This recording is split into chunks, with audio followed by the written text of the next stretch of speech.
Amerika mövzusunu kifayət qədər qısa izah eləməyə çalışacağım. Deməli, ilk İngilis koloniyası 1607-ci ildə Jamestown idi. Amerikaya ilk gedənlər kimlər idi? Bu, Stuartlar sülaləsinin Jamesi idi. Onun şərəfinə salınmışdı. Amerikaya ilk gedənlər kimlərdir? Dini təqiblərə məruz qalanlar və torpaqsızlaşmış kəndlilər. Dini təqiblərə harda məruz qalmışdılar? Reformasiya nəticəsində və səfərləmələr nəticəsində də əhalinin böyük əksəriyyəti torpaqsızlaşmışdı. Deməli, Amerikaya gələn İngilislər, Hollandlar, İspanlar, Almanlar fərqi yoxdur. Onlar başlayacaqlar Hindularla müharibə aparmaya. Müharibənin nəticəsində Hinduların böyük əksəriyyəti qırılacaq, yəni öldürüləcək və İngilislər qərbə doğru köçəcəklər. Amerikada 13 ştat özünü deməli Yeni İngiltərə adlandırırdı. Daha doğrusu 13 koloniya özünü Yeni İngiltərə adlandırırdı. Bu koloniyaları məclis idarə edirdi, məclis qanun verirdi. Onların da başında kim dururdu? Qubernator. Qubernator məclisin qərarlarını ləğv edə bilər. Sonra 2-ci yüzillik müharibə var, 7 illik müharibə də deyilir. İngiltərə-Fransa arasında 56-63. İngiltərə qalib gələcək, Kanada və Benqaliyanı Fransadan alacaq.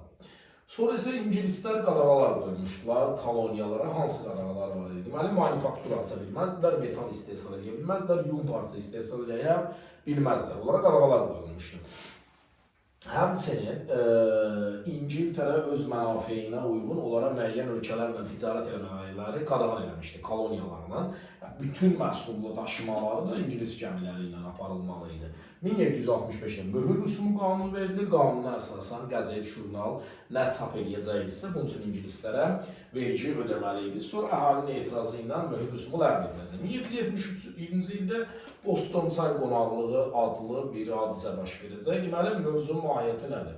Amerikanlar bunları istehsal edə bilməzlər, daha doğrusu koloniyalar bunları istehsal edə bilməzlər. İngilislər də gətirirlər Bostona ucuz çay satmağa. Əhali, yəni koloniyadakı İngilislər, fransızlar nə edir? Deməli, Hindu paltarı geyərək həmin çayı tökürlər limana. Amerikada, İngiltərədə buna qarşılıq olaraq nə edir? Boston limanını bağlayır. Və bu artıq Amerikada birinci vətəndaş və yaxud birinci istiqlaliyyət müharibəsini başlayacaq. Birinci istiqlaliyyət müharibəsi 1775-1783-cü illəri əhatə edirdi. 75-də Filadelfiyada konqres keçirilir, orduya başçı George Washington seçilir.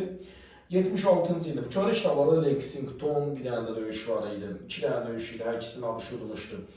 Amma indi yoxdur sizdə. 76-da 4 iyulda ABŞ istiqlaliyyət bəyannaməsi ilə bir yeni dövlət yaranır orada. İstiqlaliyyət bəyannaməsi da hakimiyyətin mənbəyi xalq olurdu falan olurdu. Amma istiqlaliyyət bəyannaməsinin məhdud cəhəti nə idi? Hinduların öldürülməsinin qarşısını almadı və quldarlığı ləğv edə bilmədi. 1777 Saratoga, 1781 Yorktown döyüşlərində ABŞ yenə qalib gəlir və 1783-cü ildə İngiltərə ilə Versal müqaviləsi imzalayırlar. Birinci vətəndaş müharibəsinin taleyini həll edən döyüş Yorktowndur, 1781. Versal müqaviləsinin şərtləri nədir? Kanadalı İngilislər də ABŞ-ın müstəqilliyini İngiltərə tanıyır. Mississippidən Allegana qədər olan ərazilər ABŞ ərazisi kimi tanınırdı. Vətəndaş müharibəsində ABŞ-ın qalib gəlməsinin səbəblərindən biri Benjamin Franklin, ilk diplomat, Fransadan yardım ala bilmişdi. Fransa, Rusiya, hətta Rusiya silahlı iki tərəfli haqqında qanun imzalayır və onlara kömək edir. İspanlar, Hollandlar, Fransızlar kömək eləmişdilər birinci vətəndaş müharibəsində Amerikaya. 1787-ci ildə ABŞ-ın ilk konstitusiyası qəbul olunur və ilk dəfə dünyada hakimiyyət 3 qola, yəni 3 prinsipə bölünürdü. Qanunverici, icra edici və məhkəmə hakimiyyəti. Qanunverici hakimiyyət parlamentin 2 hissəyə bölünürdü, senat və nümayəndələr.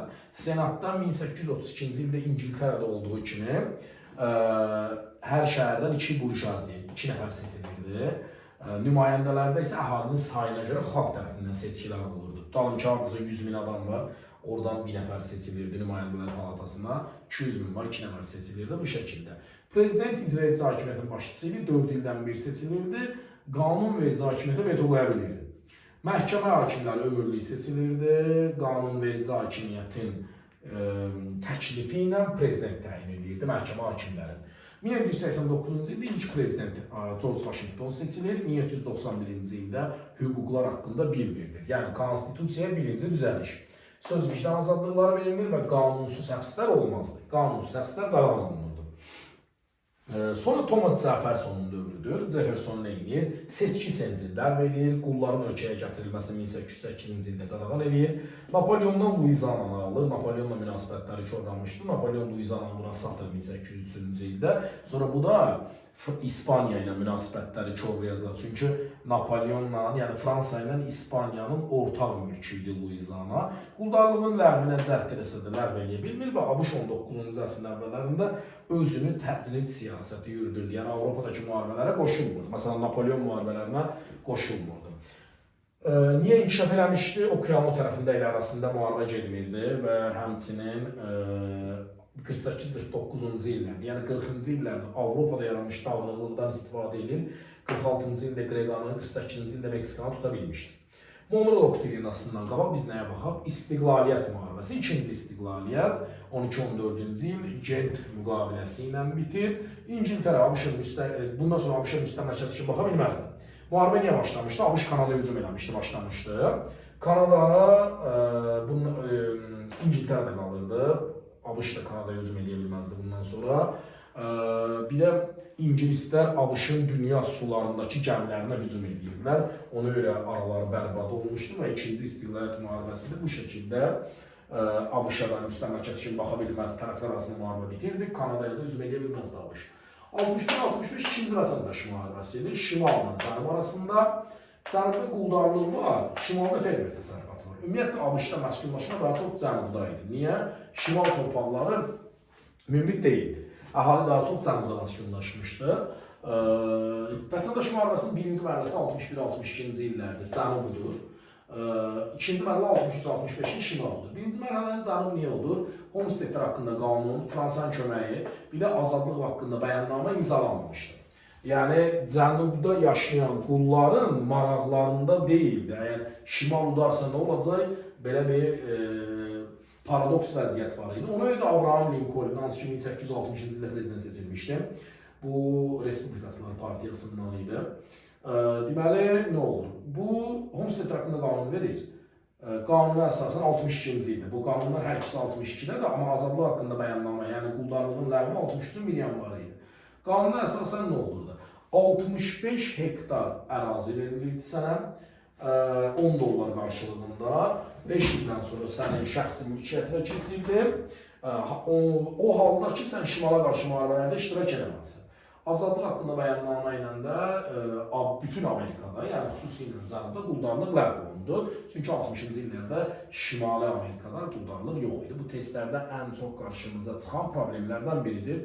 Yazır ki, 1863-cü ilin 1 yanvarında Şimali Amerikada quldarlıq ləğv edildi. Bu səhv fikirdir. 1865-ci ildə Amerika Şimal Konfederasiyası məğlub edildi və vətəndaş müharibəsi Şimalın xeyrinə başa çatdı. 66-cı ildə dərhal konstitusiyaya düzəliş edildi. İkinci düzəliş edildi. Bu ağ və qara dərinlərə eyni hüquqlar verildi.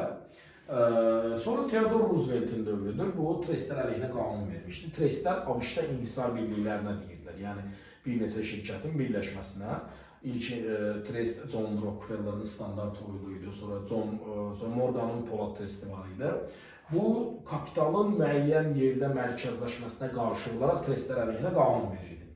Böyle əylə siyasəti yürüdürdü Şimal Amerika, Latin Amerikası ölkələrinə qarşı. Onlara çoxlu borc pul verirdi. Sonra da verə bilmədiyi üçün onların təbii sərvətlərini alırdı. William Taft var, dollar diplomatiyası idi onun hakimiyyət dövrü, hansı ki görmədim, kitabınızda izah eləmədim onda. Woodrow Wilson isə hakimiyyətin ilk dövrü yeni demokratiya adlanırdı. 1913-cü ildə konstitusiyaya 3-cü düzəliş olur, senatorlar xalq tərəfindən seçilir. Hansı ki burada deyirdi ki, bunlar seçilmədilər.